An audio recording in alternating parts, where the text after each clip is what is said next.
It's very unusual and the timing is very suspicious. Okay. And I do believe that there is absolutely a connection with the Epstein files, and I'm not the only one. In the US, a bipartisan push to release the remaining Epstein files is being held up by a single missing signature. Now, that signature belongs to Representative-elect Adelita Grijalva, who won a special election in Arizona last month. But House Republicans are refusing to swear her in, effectively blocking the plans. Let's talk to Ms. Grijalva now. Thank you very much for speaking to us. Why do you think you haven't been sworn in yet?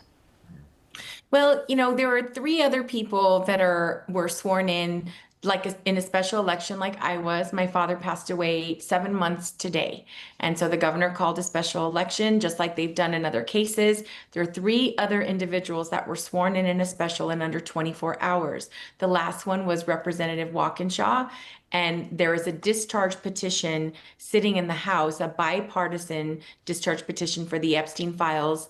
And I would be the decisive 218th signer, which means that my signing that petition would force a vote on the House floor. But are you saying it is because you are known to be supportive of releasing the Epstein files that you are being blocked?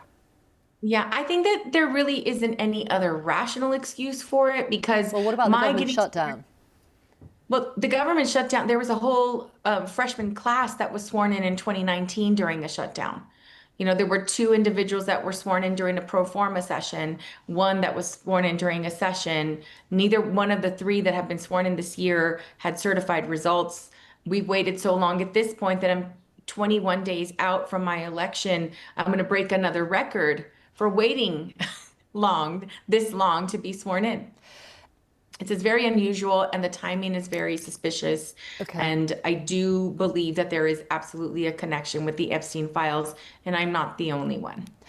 I mentioned in the introduction, it's emerged this weekend that there are inconsistencies, to put it mildly, between what Prince Andrew said in his Newsnight interview and the email that he is said to have sent in 2011 to Jeffrey Epstein saying, "We're in this together and we'll play some more soon." Is that yet more confirmation for you as to why the Epstein files need to be released? Yes, because transparency is very important. In general, it's an indication of the use and misuse of power and privilege of people that are likely implicated here, and they have brutalized and traumatized children and women, and there need to be consequences, legal consequences for what they've done, and to bring voice and justice to the victims. Yeah. Well, we know that Jeffrey Epstein was a convicted sex offender. Prince Andrew has always denied similar when it comes to Virginia Giuffre. In fact, he never recollected even meeting her. Let me ask you, Congresswoman-elect, why didn't the Democrats release the Epstein files when Joe Biden was president?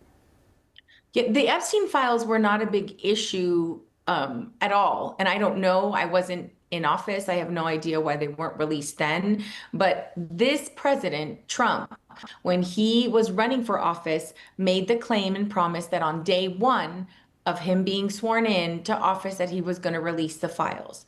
I believe, as many other people do, that like the FBI and others have had an opportunity to look through these files, see what's in there. And since then, there's been a lot of backpedaling about, well, there's really nothing to see here. We've released all the information we can. But this speaker ended votes early a month and a half ago, almost 2 months ago, sent everyone home from Congress in order to avoid this vote. So there are big implications here, and I'm not the only one thinking it. At first, I thought it was a little bit of a conspiracy theory. There has to be another plausible explanation. But at this point, having waited as long as I had to be sworn in, and still no end in sight, that everything seems to be pointing in that direction. Very, very briefly, one Epstein survivor, Marika Chaudhuri, has told Newsnight that she is confident she's not confident this would get past the Senate majority, let alone be signed off by the president. What would you say to her briefly? I would say I understand, having been in this limbo, this sort of purgatory, I understand what it feels like, and I hope that she is wrong. Thank you very much, Congresswoman-elect. Thank you for talking to Newsnight. We appreciate it. Thank you.